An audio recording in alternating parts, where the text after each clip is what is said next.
El Evangelio según Marcos, capítulo 15.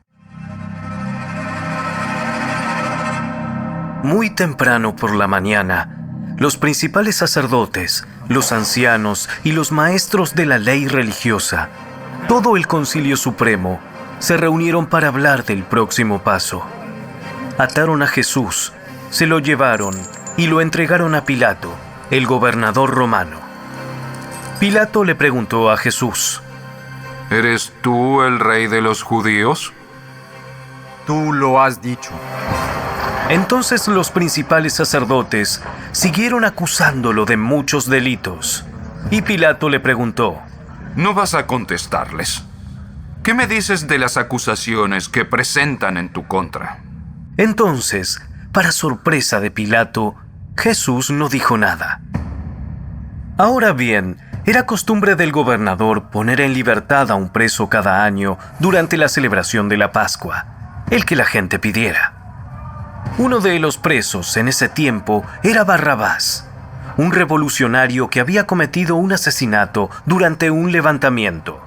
La multitud acudió a Pilato y le pidió que soltara a un preso como era la costumbre. ¿Quieren que les deje en libertad a este rey de los judíos? Pues ya se había dado cuenta de que los principales sacerdotes habían arrestado a Jesús por envidia. Sin embargo, en ese momento, los principales sacerdotes incitaron a la multitud para que exigiera la libertad de Barrabás en lugar de la de Jesús. Entonces, ¿qué hago con este hombre al que ustedes llaman rey de los judíos? ¡Crucifícalo! ¡Crucifícalo! ¿Por qué? ¿Qué crimen ha cometido? Pero la turba rugió aún más fuerte. ¡Crucifícalo! Entonces Pilato, para calmar a la multitud, dejó a Barrabás en libertad y mandó a azotar a Jesús con un látigo que tenía puntas de plomo. Y después lo entregó a los soldados romanos para que lo crucificaran. Los soldados llevaron a Jesús al patio del cuartel general del gobernador, llamado el Pretorio, y convocaron a todo el regimiento.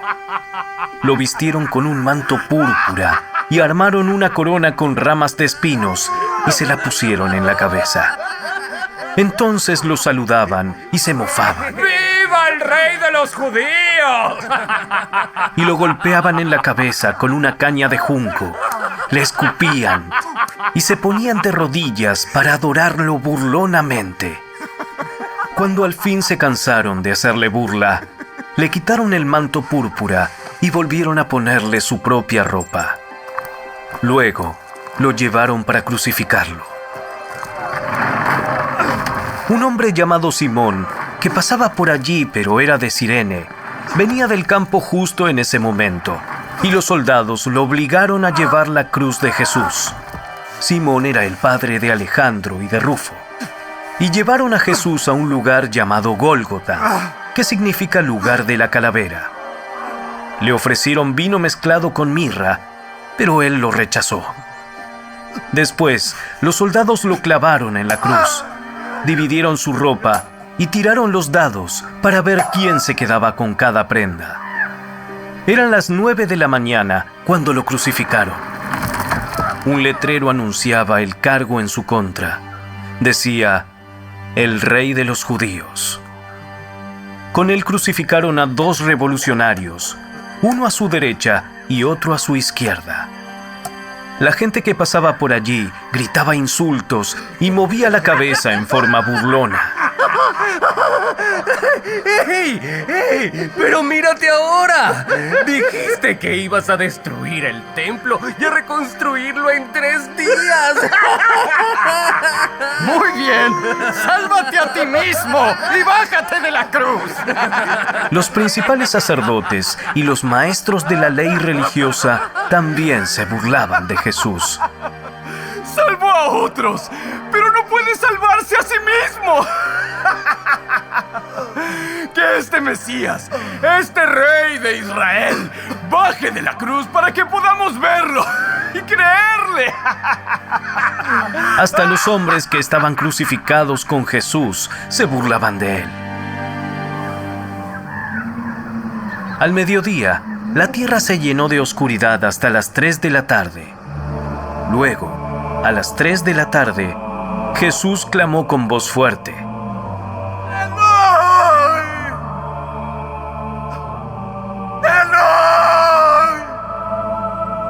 ¡Lema sabactani! que significa Dios mío, ¿por qué me has abandonado? Algunos que pasaban por allí entendieron mal y pensaron que estaba llamando al profeta Elías. Uno de ellos corrió y empapó una esponja en vino agrio, la puso sobre una caña de junco y la levantó para que él pudiera beber. ¡Esperen! A ver si Elías viene a bajarlo. Entonces Jesús soltó otro fuerte grito y dio su último suspiro.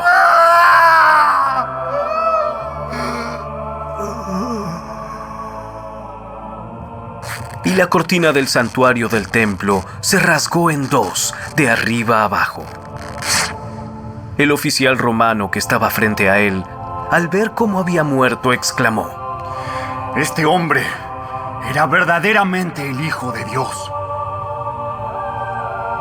Algunas mujeres miraban de lejos, entre ellas María Magdalena, María, la madre de Santiago el Menor y de José, y Salomé.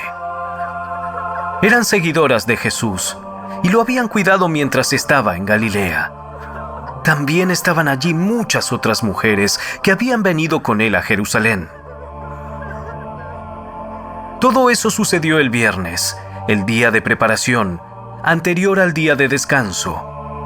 Al acercarse la noche, José de Arimatea se arriesgó y fue a ver a Pilato y pidió el cuerpo de Jesús. José era miembro honorable del Concilio Supremo y esperaba la venida del reino de Dios. Pilato no podía creer que Jesús ya estuviera muerto, así que llamó al oficial romano y le preguntó si en verdad ya había muerto. El oficial lo confirmó, así que Pilato le dijo a José que podía llevarse el cuerpo. José compró un largo lienzo de lino. Luego bajó el cuerpo de Jesús de la cruz. Lo envolvió en el lienzo y lo colocó en una tumba que había sido tallada en la roca. Después, hizo rodar una piedra en la entrada. María Magdalena y María, la madre de José, vieron dónde ponían el cuerpo de Jesús.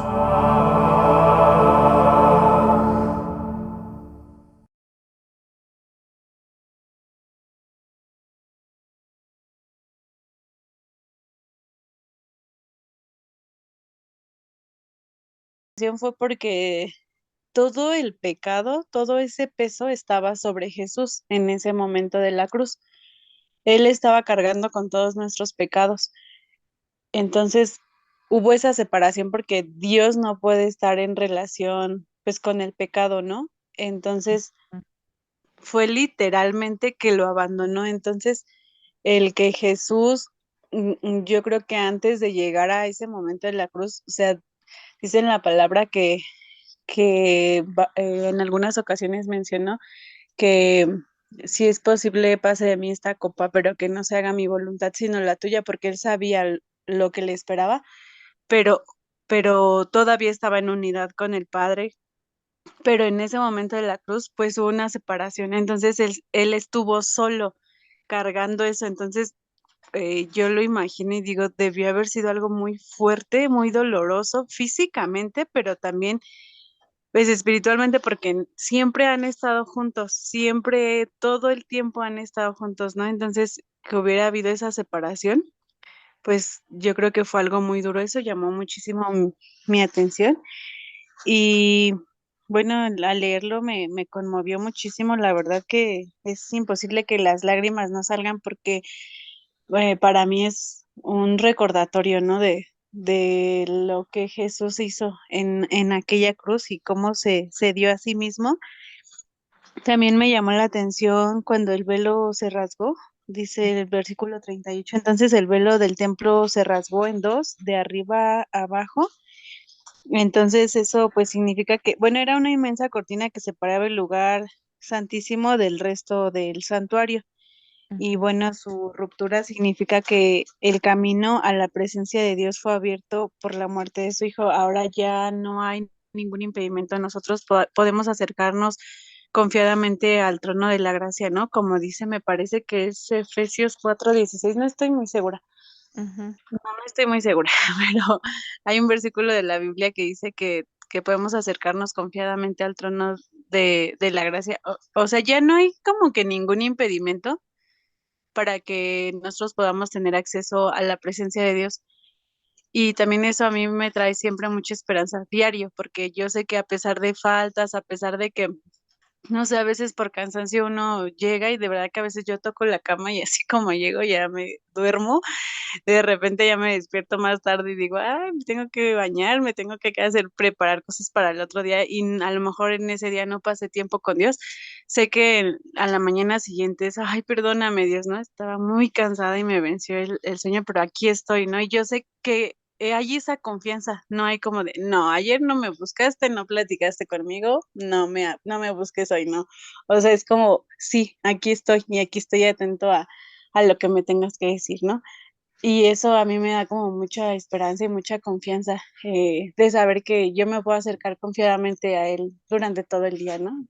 Amén. Entonces, eso fue lo poquito que pude revisar. Gloria a Dios. Muy bien, Lili, vamos a llegar a eso. Yare, ¿tuviste oportunidad de leer, de estudiar? Si no, no os preocupéis. Si quieres participar y si no me dices para yo empezar a compartirles mi pantalla. Sí, tuve oportunidad de estudiarlo, pero mejor comparte tu ¿Sí? pantalla, Cris. Sí. Bueno, vamos a compartir para, ya ven que aquí no, el Zoom me saca de repente, cuando menos siento ya se nos acabó el tiempo y ¿qué creen? Que tengo muchísima información. em, Gloria a Dios, yo dije, "Ay, es demasiada, pero gloria a Dios, déjenme ver cómo hago esto a un ladito. Ok, a ver, vamos a ver. Es que se encimó. Ok, arriba.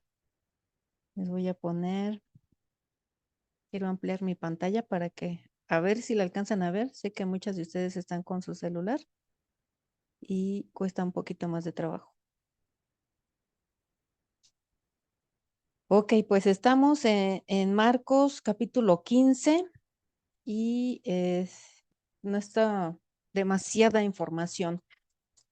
Para empezar, lo que es esta parte, esta última parte de la vida de Jesús, lo están abarcando los 4 evangelios. Entonces, desde allí hay un trabajo titánico de investigación. Vemos en la primera parte que está Jesús ante Pilato. Sin embargo, no en todos los evangelios se narra igual esta parte de Jesús ante Pilato. Muy curiosamente, Juan enfatiza que Jesús sí tuvo una conversación, más bien Pilato quería tener una conversación con Jesús en el Evangelio juanino, y en los otros evangelios se menciona que Jesús cayó, estaba callado, pero curiosamente Juan sí redacta una conversación, sobre todo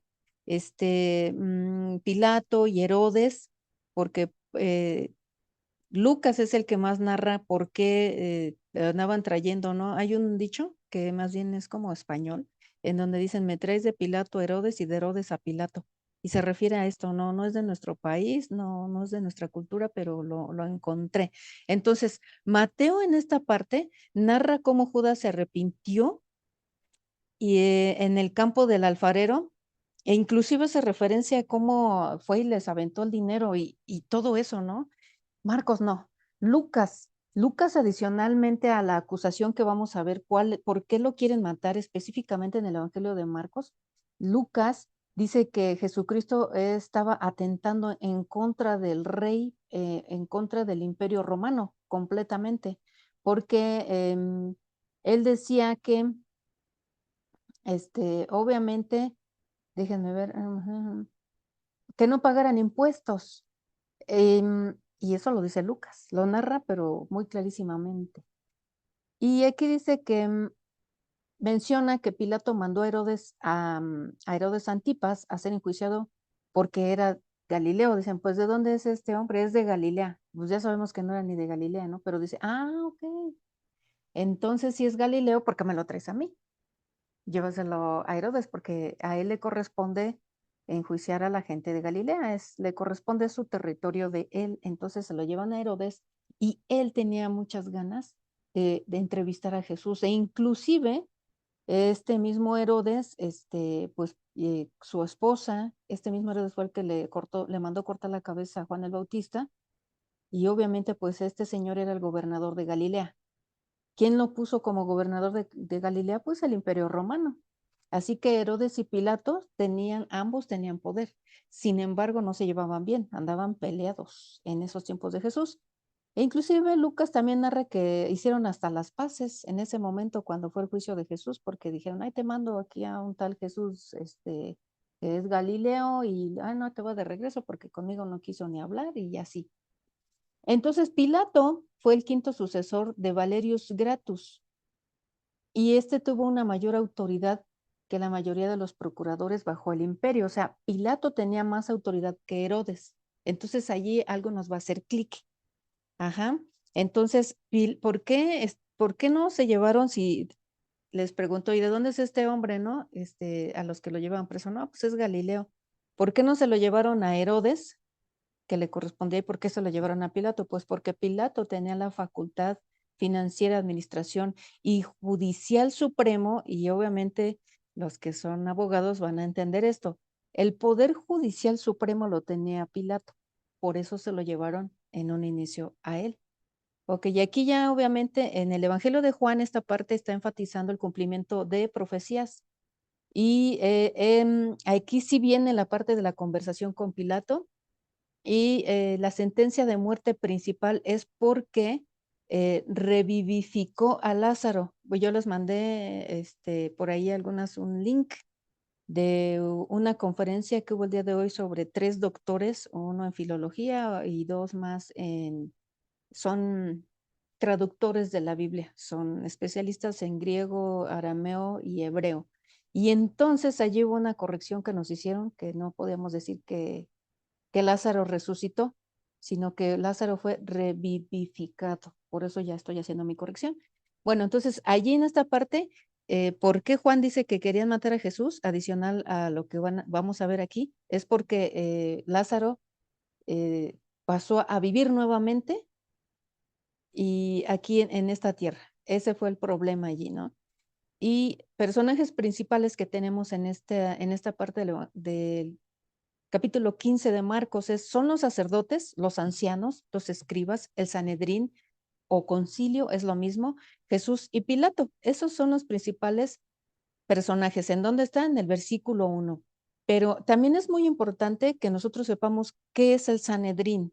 Y el Sanedrín, según un diccionario bíblico, es un conjunto de personas, es un tribunal supremo de judíos que está conformado por 71 miembros, precedido por un sumo sacerdote. Eso es algo que nosotros tenemos que también ya dominar. O sea, ¿qué es el Sanedrín? Era un tribunal supremo de 71 personas presidido por un sumo sacerdote. Entonces, imagínense la cantidad de gente que va allí, porque aparte del Sanedrín estaban los escribas, todo el mundo andaba allí, ¿no? O sea, los sacerdotes estaban, cualquier cantidad de personas. Entonces era una cantidad enorme, y Jesús solo. Versículo 2. Aquí en el versículo 2, nosotros cuando estuvimos viendo el discipulado de Wesley, vimos 5 preguntas. Aquí es en donde se va a responder la pregunta 2, la identidad de Jesús. ¿Quién dice la gente que soy yo? Entonces aquí, en el versículo 2, dice, Pilato le pregunta, ¿eres tú el rey de los judíos? Exactamente, esa es la relación estructural principal que está dominando del versículo 1 al versículo 2, es lo que es la relación estructural de interrogación, que es el problema principal. Es que, ¿por qué querían matar a Jesús según el Evangelio de Marcos? Porque decían que era el rey de los judíos. Él se hacía pasar como hijo de Dios, y eso no lo podían permitir. Ese es el problema principal, esa es la relación estructural principal, y ahí la tenemos muy claramente en el versículo 2. ¿Quién le preguntó? Pilato. ¿Por qué? Porque ya lo habían acusado de eso, ¿no? Bueno, entonces aquí ya vemos que sigue la historia, entonces los principales sacerdotes lo acusaban y Pilato le seguía preguntando y no contestó, y de ahí nos pasamos al versículo 6. En el versículo 6 también vemos cómo los evangelios sinópticos y el evangelio de Juan también tienen sus versiones. Aquí en esta parte la mayoría coincide. Solamente vamos a ver que en la fiesta, aquí en Marcos no nos dice qué fiesta, nada más dice, ahora bien, en cada fiesta él acostumbraba a soltarles un preso. ¿De quién habla? De Pilato. Él es Pilato. Entonces en Juan 18:39 y Mateo 27:15 dice que esa fiesta es la fiesta de la Pascua. Entonces esa es la fiesta en donde se está pues haciendo toda esta situación. Se está tramando ya la muerte de Jesús dentro de la fiesta de la Pascua, que se acuerdan en el capítulo 14 decía que Jesús había llegado 2 días antes de la fiesta de la Pascua. Y entonces ya la fiesta venía encima, la fiesta ya prácticamente la tenían que festejar y estaba tan cerca que tanto el Sanedrín como los demás personajes junto con Pilato lo que quería era terminar el asunto lo más rápido que se pudiera. Por eso se ve el estrés de los escritores, de los evangelistas. Hay un estrés de narrar las cosas una tras otra. Esa es la fiesta. Entonces, bueno, ¿qué pidieron ellos? Bueno, pues que soltaran a Barrabás. Y de ahí nos vamos hasta el versículo 9, en donde hay una relación estructural principal también. Por ejemplo, aquí dice, entonces Pilato les contestó diciendo, ¿queréis que os suelte al rey de los judíos? Esta relación estructural principal se llama substanciación. ¿Y qué responde la relación estructural? ¿Por qué Pilato no quería condenar a muerte a Jesús? ¿Por qué? Porque él, si se dan cuenta, en el 9 le está dando paso a, ¿de veras si quieren que yo crucifique a Jesús? Seguramente no, porque ustedes ya se dieron cuenta que Jesús, pues la verdad no representa ningún problema y pues, más bien es que andan de envidiosos acá los maestros de la ley, y los sacerdotes y todo eso, ¿no? Pero como pues todas esas personas se sentían atacadas y pensaban que Jesús les iba a quitar a sus adeptos, pues obviamente decían, no, pues que lo crucifiquen y arrastraron a todo el pueblo. Ese es el problema. En esta substanciación vamos a contestar, ¿por qué Pilato no quería que condenaran a muerte a Jesús? Versículo 10 es la respuesta. ¿Por qué? Porque sabía que los principales sacerdotes le habían entregado por envidia. Esa es la respuesta del por qué Pilato no quería condenar a muerte a Jesús. Él se dio cuenta, fíjense, y eso que ni siquiera, pues tenía nada que ver con cuestiones de santidad o con cuestiones de conocer la palabra de Dios, ¿no? No quiere decir que ignoraba la religión judía, aguas. Él sabía. Acuérdense que llegó un momento en el que algunos de los personajes se habían casado de los personajes, en este caso voy a hablar de Herodes, se había casado con personas de descendencia judía, o sea, no estaban totalmente ignorantes. Además, ellos, si bien no lo practicaban, sí observaban lo que es toda la cosmovisión hebrea. Versículo 11. En el versículo 11 vemos un contraste. Esa es otra relación estructural donde Pilato veía, por un lado, la inocencia de Jesús contra este es el contraste que los sacerdotes decían, no es inocente, es culpable. Pues ya sabemos que era una mentira. En el versículo 11 también hay una instrumentación. ¿Qué quiere decir? Que hay un propósito. El propósito es los sacerdotes o los principales sacerdotes inician porque incitan a la multitud y el medio es la multitud. El iniciador, o sea, ¿cómo vamos a llamarlo? ¿Cómo lo puedo llamar? Quienes estaban alborotando al pueblo, en una forma muy coloquial, el iniciador son los sacerdotes. El medio va a ser el pueblo. ¿Para qué? Para que le pidieran que en vez de Jesús soltaran a Barrabás. Entonces, el medio, que ya no nada más es el Sanedrín y sus cuates, ya es toda una multitud, ejerce tanta presión en Pilato que dice, ¿saben qué? Concedido. Y el fin que los iniciadores querían se cumple. ¿Cuál era el fin? Que soltaran a Barrabás y que llevaran a la cruz a Jesús de Nazaret.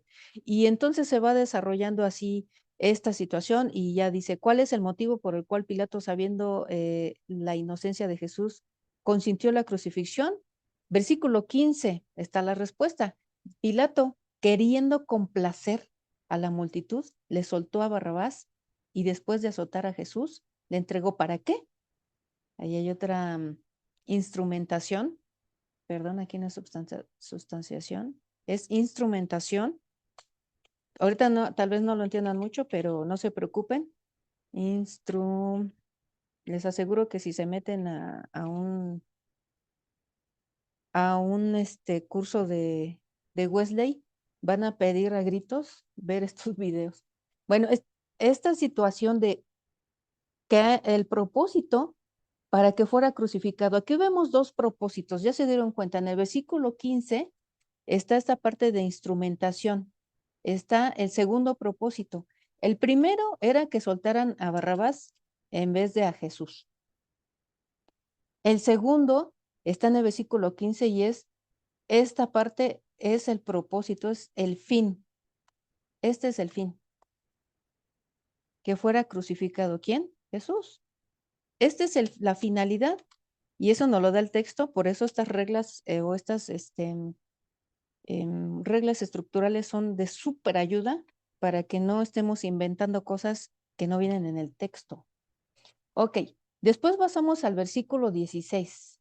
En el versículo 16, bueno, ya vemos que ahí ya empieza toda una serie de cosas donde los soldados, al ver que ya habían dicho la autoridad, en este caso Pilato, pues ¿saben qué? Azótenlo y se los entrego. Ustedes ya saben que hay un evangelio donde inclusive nos narra, y me parece que es Mateo, cómo Pilato se lava las manos. Dice que su sangre caiga sobre ustedes. Yo, la mera verdad, yo me lavo las manos, y eso lo decimos mucho en México, yo me lavo las manos y ahí háganse bolas, ¿no? Bueno, versículo 16. ¿Qué vemos aquí en el versículo 16?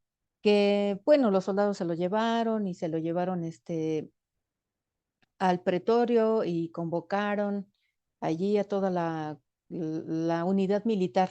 En esta versión dice cohorte, pero en realidad es una unidad militar romana compuesta de varias centurias. O sea, los soldados romanos convocaron a un montón de militares romanos. O sea, pero para una sola persona no puede ser.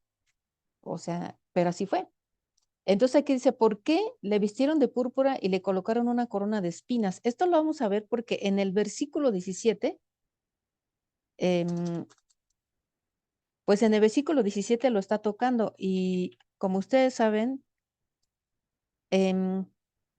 nosotros tenemos que ver también la parte de la cosmovisión hebrea, no podemos desligarla porque todos los personajes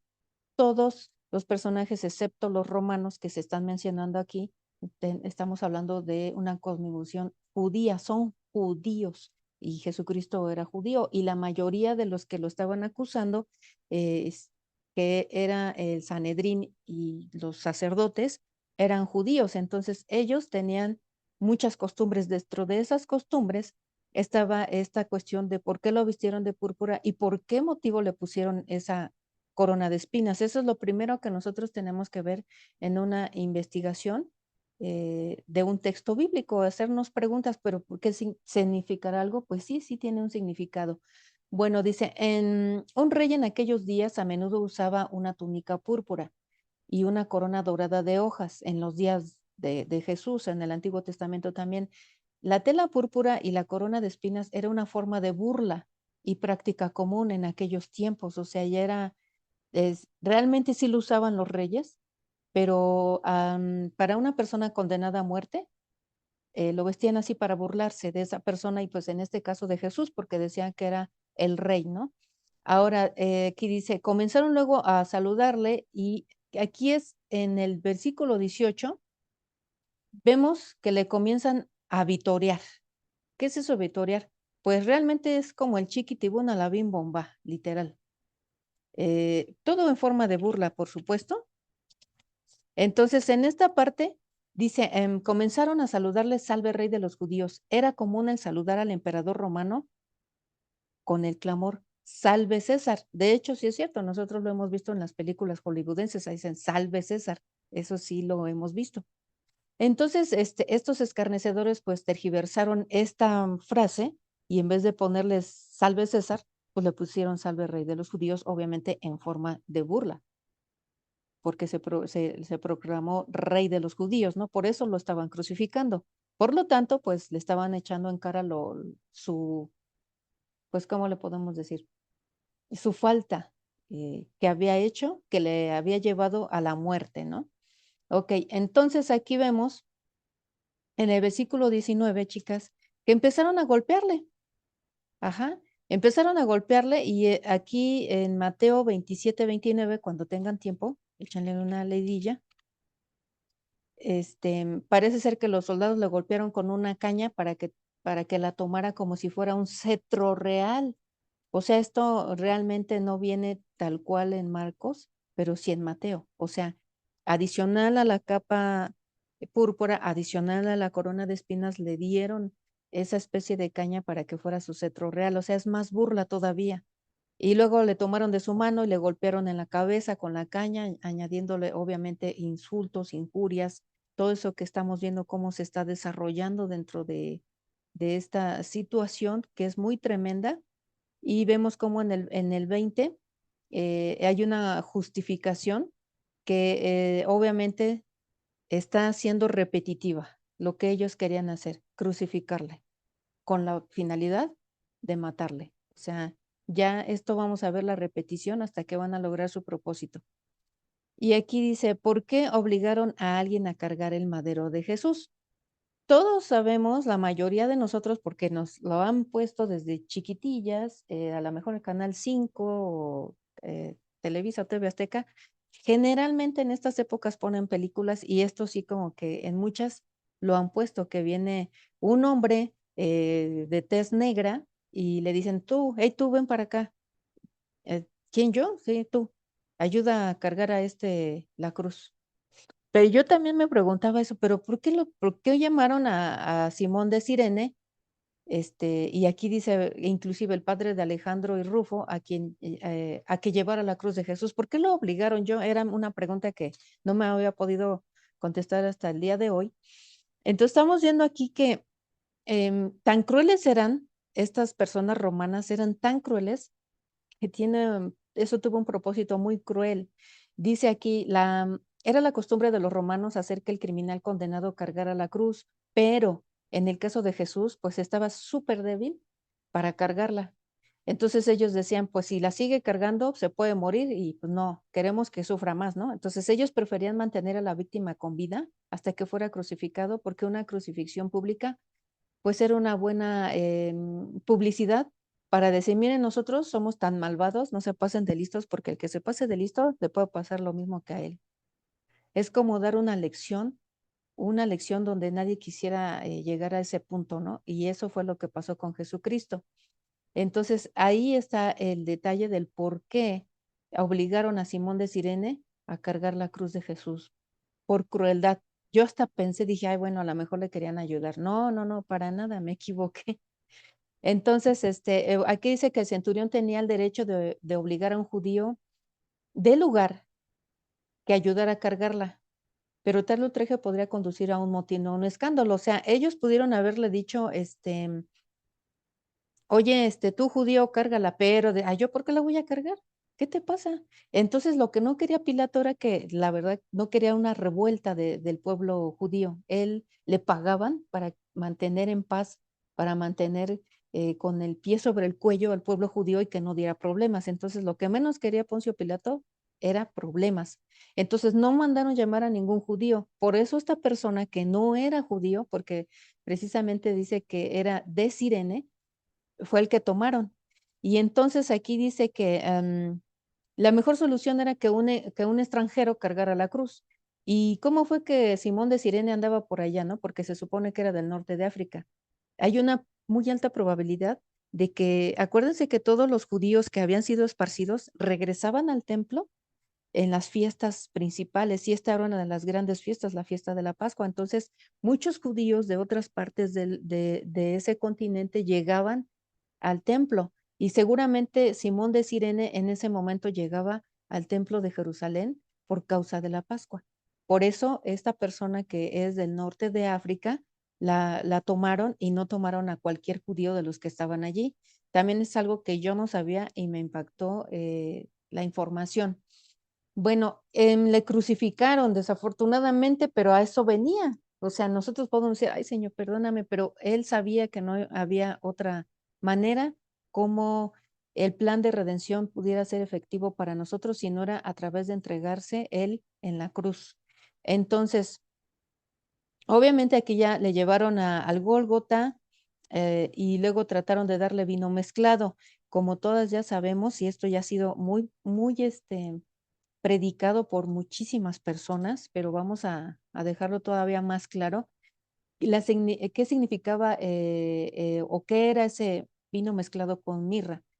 Entonces tenemos que irnos otra vez a la cosmovisión judía. En la cosmovisión judía, pues esto se ofrecía obviamente para disminuir el dolor, contra llevar todo lo que el dolor parecía en su máxima expresión. El contraste del pero, que viene aquí en el versículo 23, dice, y trataron de darle vino mezclado con mirra, pero él, o sea Jesús, no lo tomó. ¿Por qué? Él hizo un contraste. ¿Qué le ofrecía en este caso las personas o tal vez eran los soldados romanos? Trataron de disminuirle su dolor, pero al él decir, no, pues que yo no sienta, el sacrificio en la cruz no iba a ser válido, porque al rato iban a decir, no, pues es que ni siquiera le dolió porque le dieron esta bebida y él no, pues realmente ¿qué chiste tiene, no? Y Jesucristo supo leer esta situación en donde estas personas lo llevan a tentación, y entonces, ¿qué hace? Lo rechaza. Él quiere sentir el dolor como es en su cuerpo, porque a eso vino. Él vino a tomar nuestros dolores, Él vino a tomar nuestros pecados para morir por ellos y redimirnos. Entonces aquí esta parte dice, de acuerdo con la antigua tradición, mujeres respetadas de Jerusalén proveían o vendían una bebida narcótica a aquellos que eran condenados a morir. ¿Quiénes la preparaban? Mujeres de Israel. Y estas personas, lo que hacían era, obviamente, tenían las porciones necesarias para decir, bueno, le echo tanto de esto, tanto de esto, de esto, de esto, para que el dolor sea menos. No quiere decir que se desapareciera, pero disminuía. Entonces, esta práctica humana comenzó en respuesta al mandato judicial en Proverbios 31 del 6 al 7. Entonces, aquí es donde nosotros tenemos el plus. El plus para nosotros es, ¿de dónde viene esto? Viene de Proverbios 31, 6, 7. O sea, esto no viene de ese momento, esto viene desde la época de los hebreos. Entonces dice, dad la sidra al desfallecido y el vino a los de amargo ánimo. Beban y olvídense de su necedad y de su miseria, no se acuerden más. O sea que este caso de esta bebida, este vino amargo, o esta sidra, como le dicen ellos, pues ya viene desde mucho antes, ya era una tradición que ellos tenían. Y vemos que en el versículo 24, pues obviamente cuando le crucificaron se empezaron a repartir sus vestidos. Tengo 4 minutos, perfecto. Cuando se repartieron los vestidos, obviamente esto estaba ya profetizado. ¿En dónde estaba profetizado el repartimiento de sus vestidos? Esta profecía se cumple del Salmo 22. Salmo 22, versículo 18. Dice así, repartieron entre sí mis vestidos y sobre mí ropa echaron suertes. Esta parte, los estudiosos dicen, los hombres eran comúnmente crucificados desnudos. ¿Por qué? Porque aquí, cuando echaron los vestidos a suerte, hay personas que dicen que Jesucristo realmente estaba totalmente desnudo. Yo lo he escuchado, donde dice que Jesús, que era una humillación, porque aparte de todo estaba totalmente desnudo. Pero aquí tenemos a una persona que se llama Artemiodoro II, y él dice que los hombres eran comúnmente crucificados desnudos. Sin embargo, la susceptibilidad judía, o sea, para los judíos había una excepción. dictaba que un hombre debía ser ejecutado públicamente, no debía ser ejecutado públicamente completamente desnudo. O sea, hay una excepción a esa regla que ellos tenían. Los romanos, si era judío, entonces, ¿qué hacían? Pues les dejaban un taparrabos. Y eso también está en lo que es en el Sanedrín cuarto. Ujú. O sea, todos esos escritos existen y de ahí están esas reglas. Entonces dice, a los hombres que eran condenados a ser apedreados se les permitía tener un taparrabos. Por eso podemos decir que Jesucristo no estuvo completamente desnudo en la cruz. ¿En qué nos basamos? Bueno, en estos escritos antiguos que se han encontrado. Versículo 25, tengo 2 minutos, entonces versículo 25, termina versículo 25 y nos volvamos a conectar porque el tiempo se pasó. Era la hora tercera, o sea, las 9 de la mañana, cuando le crucificaron. Y aquí hay un problema tremendo. En Juan dice que no era la hora tercera, sino la hora sexta. Hay un problema, que no nos vamos a meter en eso porque no nos corresponde. Sin embargo, es muy necesario que ustedes vean Juan 19:14. Este problema no lo pudiera rebatir a alguna persona que no creyera en Dios y nosotros queremos evangelizarlo y que sabe este dato. Entonces, sabemos que hay una situación entre el Evangelio de Juan porque dice que era la hora sexta, o sea, que era como mediodía cuando Pilato pronunció su veredicto, y aquí en Marcos estamos viendo que dice que era la hora tercera, o sea, las 9 de la mañana, cuando le crucificaron. Entonces hay que tener cuidado con estos datos, solamente lo sabemos. Si alguien nos pregunta, pues decimos, sí, hay una diferencia, no sabemos a qué se deba, pero sabemos y reconocemos que hay una diferencia allí. Bueno, voy a dejar de compartir y nos volvemos a conectar. ¿Está bien, chicas? Sí, Cris. Sí, Bueno, Cris, está bien. ok, entonces finalizo y nos conectamos otra vez.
Ahora sí. Bueno, nos quedamos en esta parte de la hora cuando fue crucificado. Bueno, Marcos nos menciona que fue en la hora tercera, las 9 de la mañana, para nosotros, gracias a Dios por esas versiones que nos manejan los horarios como nosotros los entendemos. Entonces, pues vamos a quedar con la versión de Marcos porque estamos viendo Marcos, obviamente, aunque ya saben que si alguien les quiere debatir eso, pues sí, no podemos decir que no haya una discordancia y pues ni modo. Ok, entonces avanza la historia y yo me estoy yendo un poquito rápido porque ya no la sabemos casi de memoria, o sea, lo que es la pasión de Cristo, literalmente no lo sabemos de memoria. Entonces, ahorita solamente estoy dando datos que son datos muy delicados, datos que van más allá de leer la lectura, en donde tenemos que ver, que tenemos que poner mucha atención y que estamos descubriendo cosas, ¿no? Cosas muy tremendas. Seguimos ahorita con la inscripción que le pusieron allí cuando lo crucificaron, que era el rey de los judíos. ¿Por qué le pusieron el rey de los judíos? Bueno, en primer lugar, era porque por esto lo estaban crucificando, este era su delito. Literalmente este era su delito. Ya sabemos que hay muchas versiones en donde dice que venía en hebreo, venía en griego y venía en latín y venía, no sé, creo que en esas tres, ¿no? Pero venía el rey de los judíos. Entonces, en el 27 dice, crucificaron con él a dos ladrones, uno a su derecha y uno a su izquierda. Aquí, esta parte, este versículo 26, está contestando la pregunta de discipulado. La pregunta 3, ¿qué ha hecho Jesús por ti?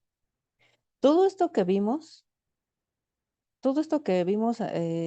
súper rapidísimo, pero realmente es una cuestión de un torbellino que nuestro cerebro, bueno, al menos el mío, no fue demasiado rápido en ver cómo las personas del Sanedrín se lo llevaron y entonces ver de qué lo acusaban ante Poncio Pilato y que porque era el rey de los judíos.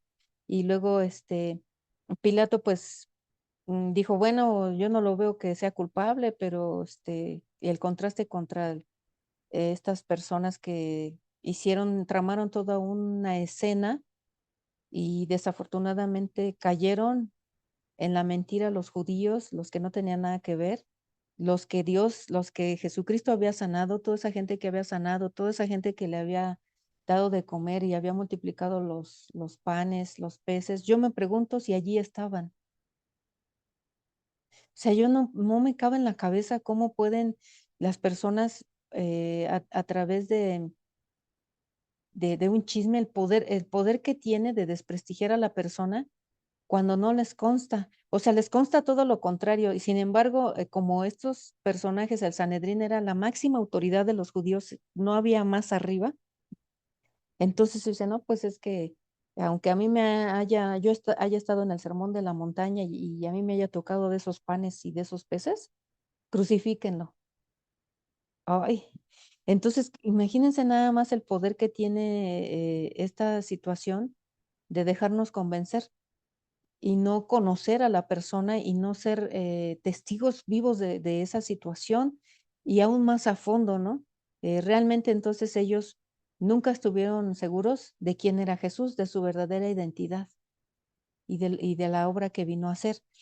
Y reflexionando de todo esto, que fue en medio de la Pascua y que eso tuvo mucho que ver para que todo esto se acelerara, reflexionando también esta relación estructural de instrumentación, doble relación estructural que vemos de este lado, que es muy importante, chicas, distinguir las relaciones estructurales, sobre todo la de instrumentación les va a dar las respuestas del por qué se hacen las cosas, el propósito.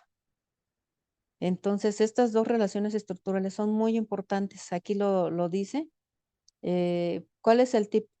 Cuando ustedes necesitan encontrar esta relación estructural de instrumentación, busquen la palabra para qué. Hay más palabras, pero esta es una de ellas. Ujú. Cuando ustedes estén leyendo un texto bíblico, busquen la palabra para qué. Eso es instrumentación, eso es el propósito. Y otra cosa también es el por qué. Pero el por qué les va a contestar la justificación. Uno de los objetivos es diferente. No me voy a meter a eso para no hacer las bolas y que les quede súper claro de dónde yo estoy sacando todo esto. Ujú. Entonces, esta parte de instrumentación nos está dando el propósito o sea, lo que los del Sanedrín, los sacerdotes y todas esas personas, ¿cuál era su verdadera intención? Ujú. ¿Cuál era su verdadera intención? Aquí ya no es buscar el por qué, sino el para qué. Es como cuando nos dicen, ¿por qué estás llorando? O sea, ¿por qué estás preguntando? Señor, ¿yo por qué? ¿Yo por qué no? Usted no se pregunte por qué yo, usted pregúntese el para qué. ¿Para qué Dios me permitió pasar por esta situación? Eso es la importancia de la instrumentación. Avanza la historia y vemos cómo todo lo que está sucediendo se están cumpliendo profecías. Estamos involucrándonos en la cosmovisión judía hasta llegar a precisamente cuando ya lo crucificaron y vemos los contrastes entre la vida y la muerte, entre soltar a Jesús de Nazaret o mandarlo a crucificar y soltar a una persona que realmente era un ladrón y un asesino. Llegamos aquí cuando ya estaban repartiendo, obviamente, creo que todavía no llegamos ahí, pero bueno, ya le crucificaron aquí en esta parte, vimos esta parte del vino, que Jesucristo no lo tomó y ya vimos de dónde viene, de Proverbios 31, 6, 7. Vimos que se estaban repartiendo las vestiduras para que se cumpliera lo que estaba en el Salmo 22, 18. Después vimos esta parte en donde está la inscripción y llegamos aquí, es que, ¿qué ha hecho Jesús por mí? Todo este recorrido que ahorita y volvimos a regresarnos es para llegar a esta pregunta, la pregunta 3. ¿Qué ha hecho Jesús por ti? Pues pasó todo eso para morir por la humanidad, por mí, por ti, por quien quiera creer en Él. Todo eso pasó. Y hasta ahí se quedó. No, ya sabemos que hasta ahí no se quedó. O sea, vemos que se siguen cumpliendo cosas. En el versículo 28 dice,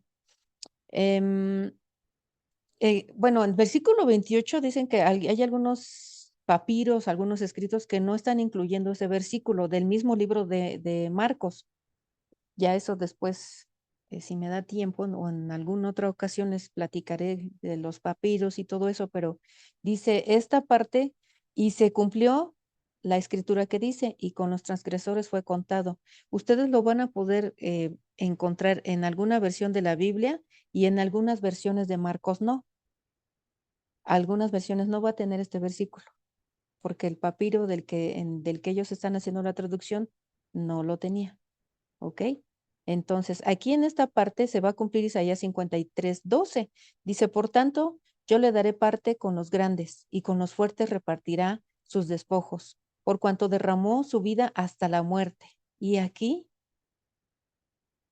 esta es la parte donde todo se está cumpliendo. O sea, donde derramó su vida hasta la muerte.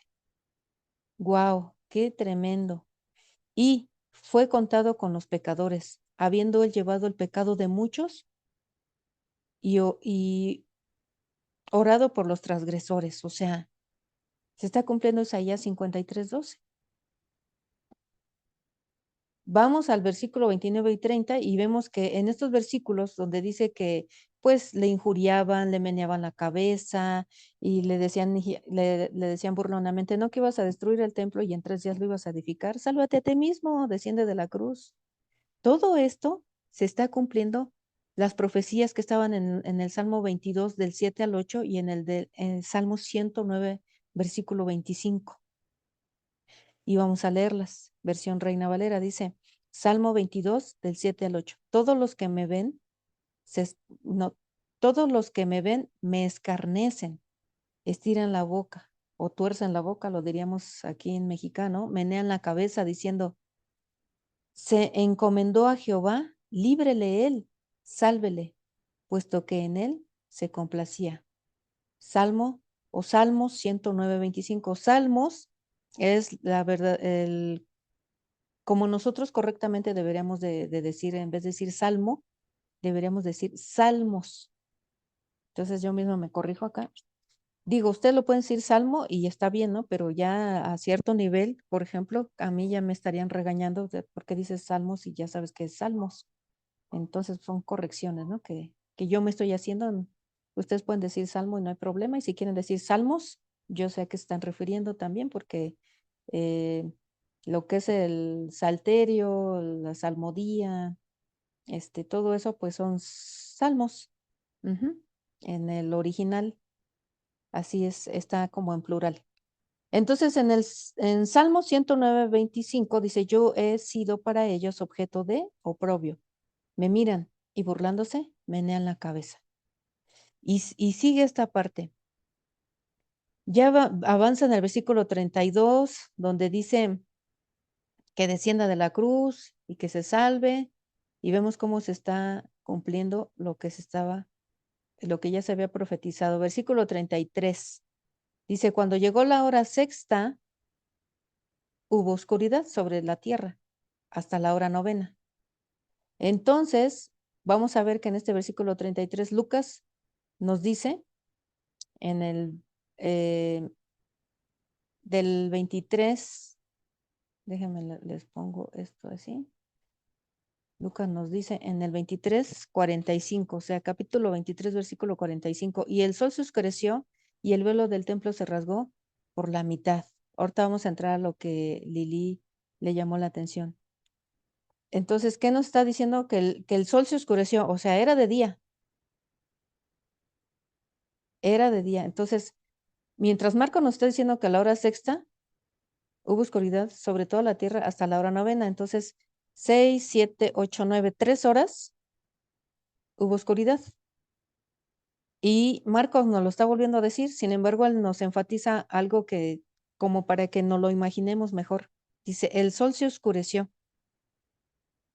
Eso sí a mí me impacta más, que me lo digan así, en vez de decir que hubo oscuridad, no me lo imaginaba. Ya leyendo Lucas, yo digo, ay, mamá, el sol se oscureció, o sea, esto estuvo de pesadilla y el velo del templo se rasgó por la mitad. Entonces, sí, claro, Marcos nos dice, fueron 3 horas. Gloria a Dios, él nos da el lapso de tiempo de las que hubo, o sea, Lucas nos dice el dato de que el sol se oscureció y Marcos nos dice fueron 3 horas. Perfecto. Versículo 34.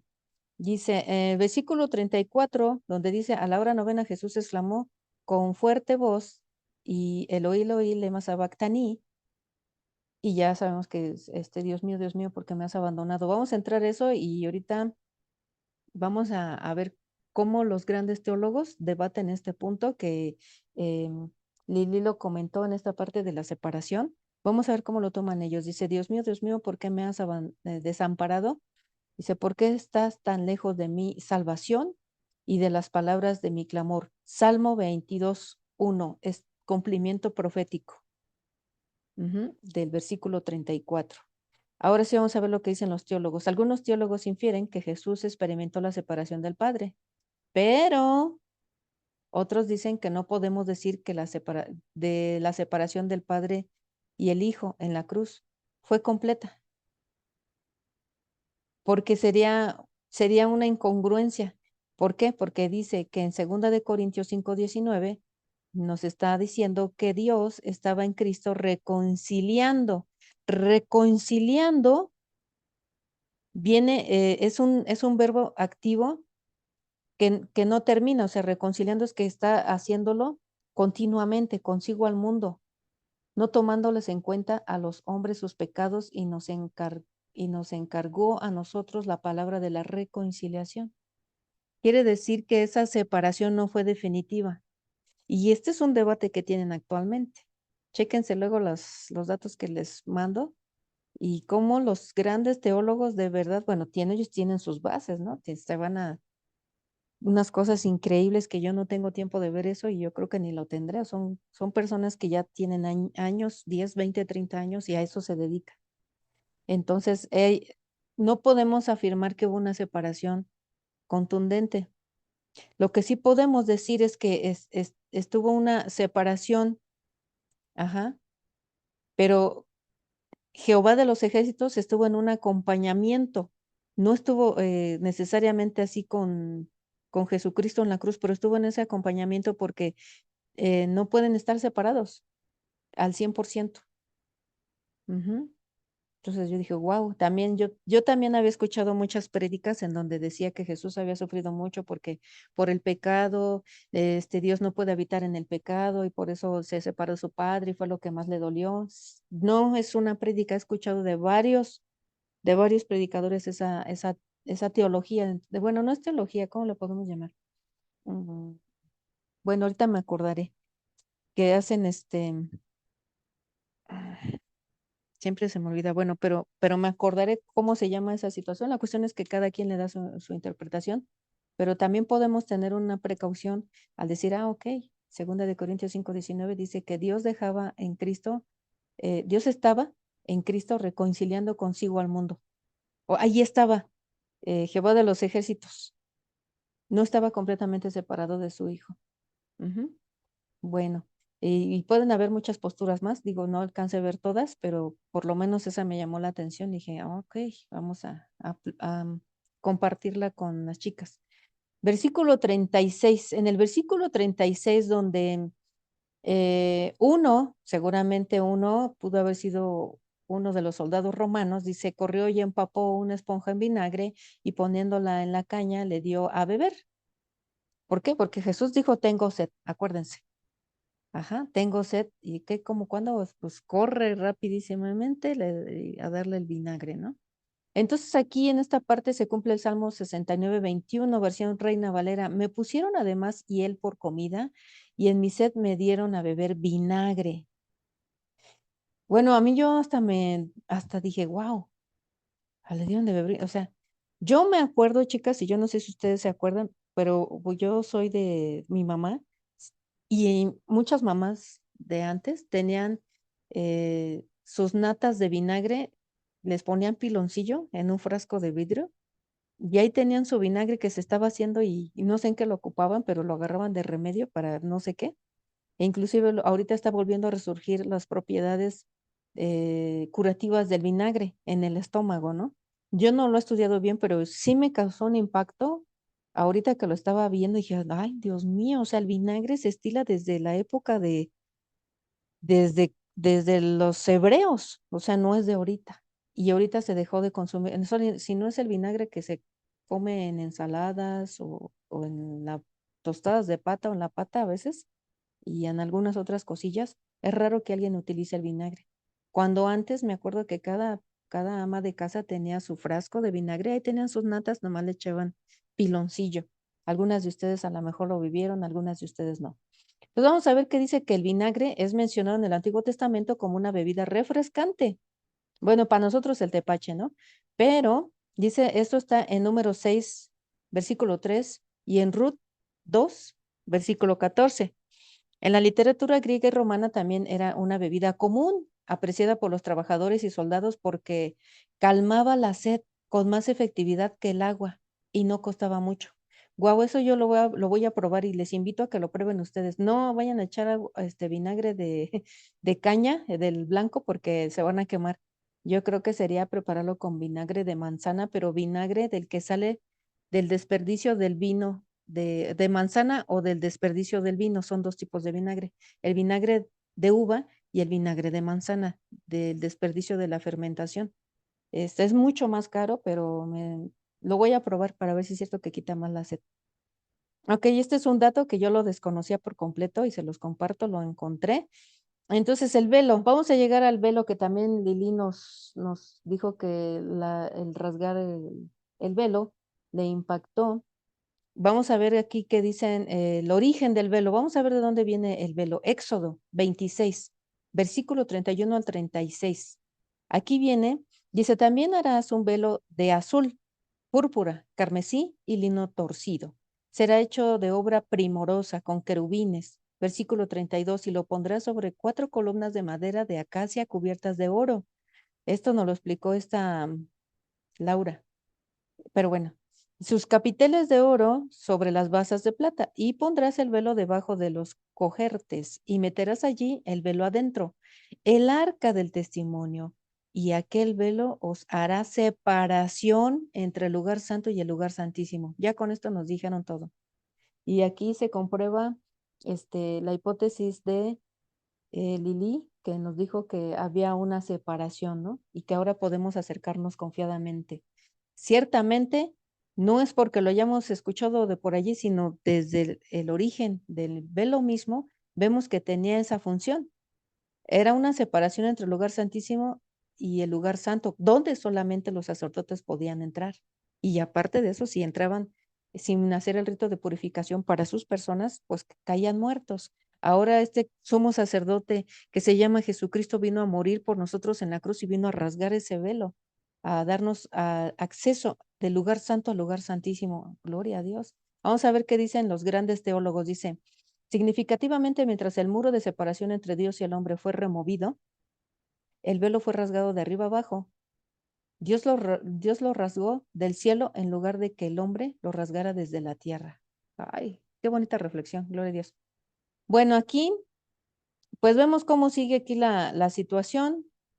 Ya estaba por ahí un centurión y andaba viendo que expiró, y él pues ya reconoce, en verdad este hombre era hijo de Dios. Y estaban las mujeres y menciona quiénes eran esas mujeres, y entonces estaban siguiéndole y le servían, y pues habían subido a él con Jerusalén. No sé por qué puse verso 40, lo voy a quitar porque realmente no sé qué iba yo o qué detecté. Pero bueno, ya vamos a esta parte donde Jesús es sepultado. Entonces aquí obviamente vamos a ver que dice cuando llegó la noche, porque era la preparación, es decir, la víspera del día del reposo, o sea, del sábado, donde no se podía hacer nada. Entonces por eso, acórranle, apúranle, ya se murió o no se murió, de verdad, así. Dice José de Arimatea, miembro noble del concilio, que también esperaba el reino de Dios, vino y entró osadamente, o sea, atrevidamente, a Pilato y le pidió el cuerpo de Jesús. Entonces, aquí yo me pregunto, no sé si ustedes lo hicieron, pero yo sí me pregunté, ¿quién es este personaje José de Arimatea? En Juan 19:38 lo describe un poquito más. Aquí dice que era un miembro noble del concilio, del nombre del concilio, o sea, era del Sanedrín, ni más ni menos de los que estaban acosando a Jesús. Y esto nos deberíamos casi de decir, hermanas, ¿están sentadas? Siéntense bien porque les puede dar aquí un shock. O sea, imagínense, era miembro del concilio.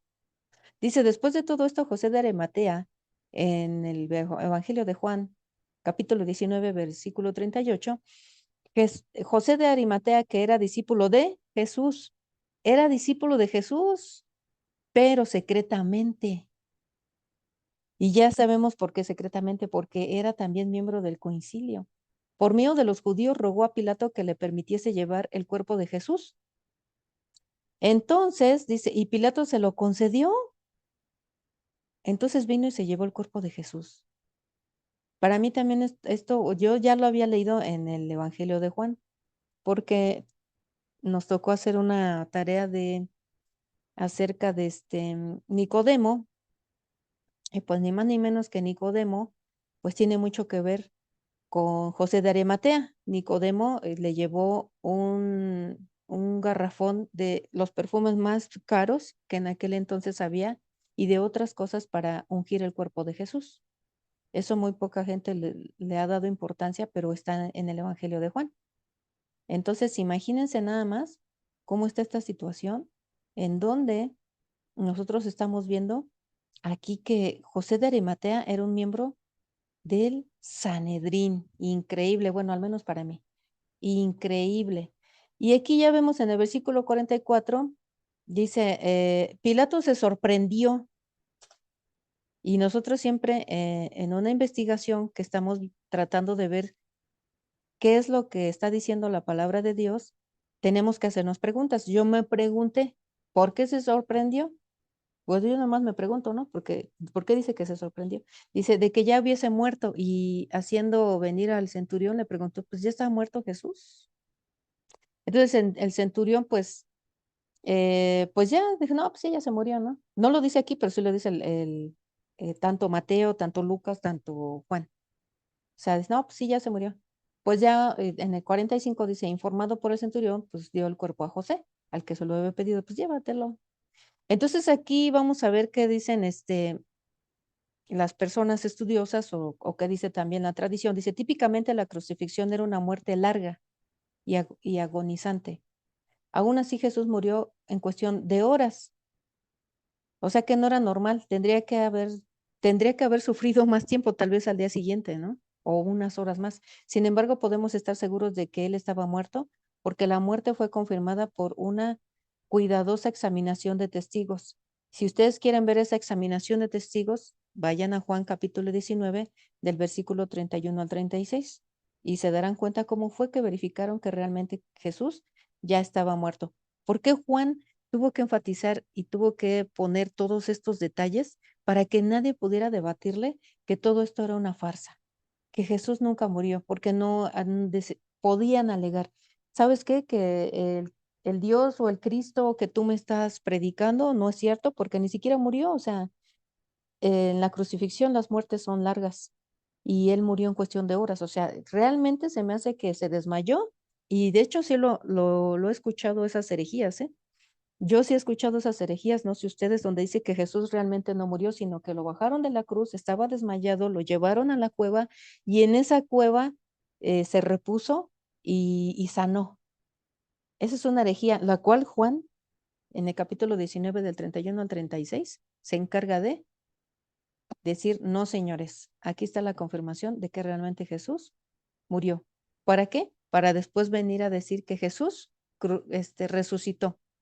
Y entonces se cumple ya por lo que iba a venir a Jesucristo a esta tierra, a morir y a resucitar. Bueno, ya vemos aquí entonces en el 45, pues que ya le informaron, que ya le dieron el cuerpo a José de Arimatea. En el 46, compró una sábana y lo envolvió y lo puso en el sepulcro y luego rodó la piedra muy grande y bueno, ya al final de este capítulo dice que María Magdalena y María, madre de José, miraban dónde lo ponían. Se termina el capítulo 15, larguísimo. Y al 16 no lo vamos a ver, no os preocupéis.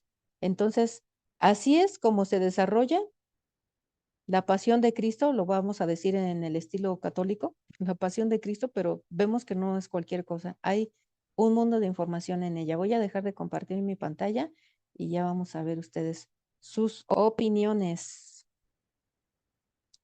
Chicas, expláyense.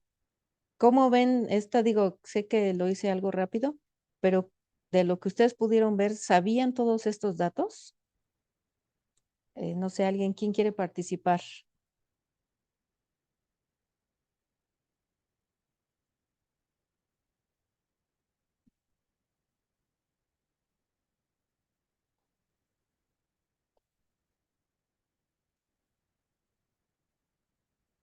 A ver, no se peleen, anímense a participar. ¿Ya se durmieron?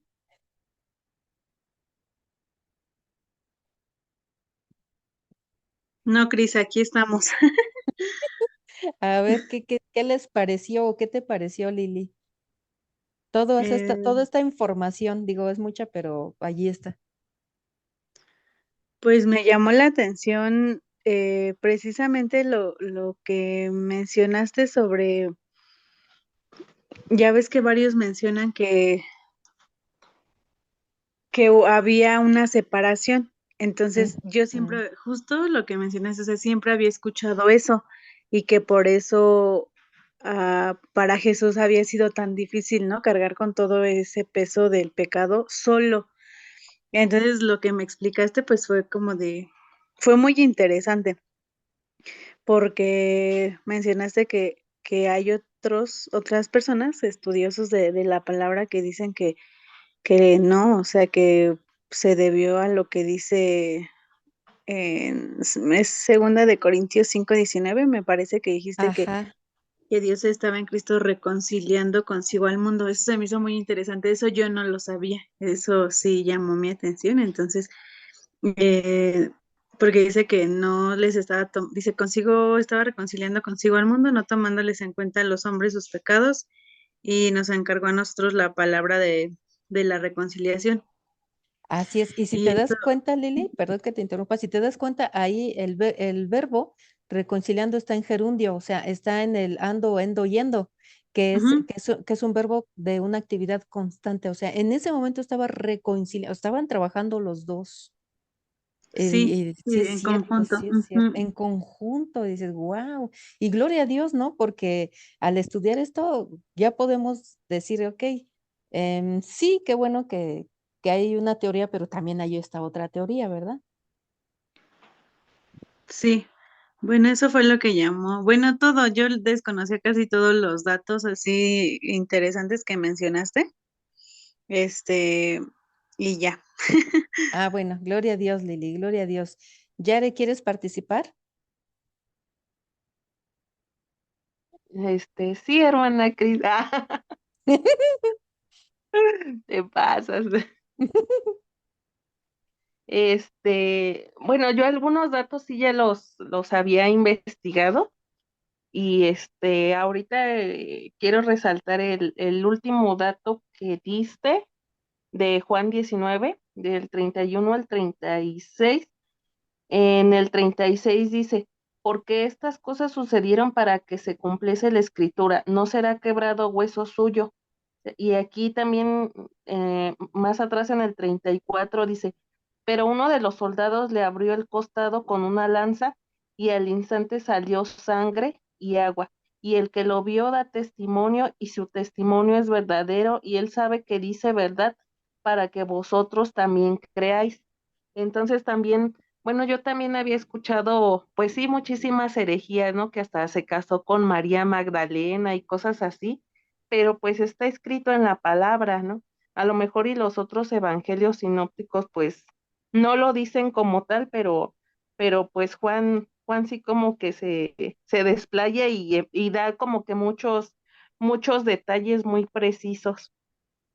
Ujú, es correcto. A mí me encanta el Evangelio de Juan porque da muchos detalles, demasiados diría yo. Así es, Yare.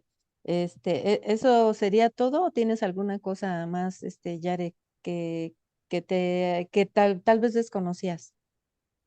Este, bueno, eso y mm, ay, también lo que me llamó mucho la atención fue lo de el vinagre, lo que mencionaste del vinagre, o sea, eso era algo que pues yo no sabía, ¿no? Que cuando se lo da el soldado, a lo mejor y pensaríamos que era como para torturarlo más, pero pues no, es todo lo contrario. Ahí sí me Eh, quedé muy sorprendida. Sí, yo también, fíjate que yo también me sorprendí, pero si te das cuenta, bueno, ahí ya Jesús decía, tengo sed, ¿no? Que Ajá. dice más en Mateo, tengo sed, y luego le arrimó, pero precisamente ya los soldados que habían llegado hasta ese punto, cuando ya se oscureció y eso decían, realmente este es el rey de los judíos, realmente, o sea, ya es como que empezaban a decir cuando se oscureció todo, como a reconocerlo, su identidad, sí, sí se dan cuenta, entonces, yo también lo veo así como tú, Yare, de que realmente era para realmente saciarle la sed, y yo también tenía ese concepto porque yo había escuchado en algunos de los múltiples predicadores, que realmente era también como para torturarlo, ¿no? Porque aparte que el vinagre estaba como amargo, como, no sé, como, tiene un sabor desagradable para nosotros, pero para la cultura de judíos, no, si te das cuenta, dice que de ellos lo utilizaban y era una bebida típica para quitarse realmente la sed, porque el agua no les era suficiente. Y dije, wow, no, pues qué bueno, muy bien, Yare. Muy bien, muy bien. Vamos a ver si el cita, si puedes, si no, pues no hay problema. Si puedes opinar, porque ya nos quedan 3 minutitos. Y si no, para dar Y concluida si no, para dar concluida la... Con un transmisión. minuto me basta. Buenas Sí, noches. No, bueno, muchas cosas muy interesantes que nos permitieron como entender un poquito más este pasaje y bueno, entender también la manera en la que Jesús fue expuesto, burlado y la parte que dijiste que pensaste que le querían ayudar, yo también lo había llegado a pensar, ¿no? Como, ay, este hombre yo creo se conmovió de verle ya en esa situación, pero no, era ver que él sufriera y estuviera de cierta forma consciente de lo que iba a pasar después y exponerlo y burlarse aún más. Eso me llamó mucho la atención y también lo que dijiste de la instrumentación, que es para qué sirve, buscar esa expresión, ¿no? Del para qué y no preguntarnos por qué yo, sino para qué. Así es, Elcita, gloria a Dios. Así es, el Pues, chicas, por mi parte sería todo. Estaríamos viendo la siguiente semana, si Dios nos presta vida y salud, terminando ya con el Evangelio, ya el capítulo 16, si se dan cuenta, está súper corto. El más pesado era este y para la gloria de Dios lo abarcamos hoy completo. No pensé poder hacer esta hazaña, pero allí está.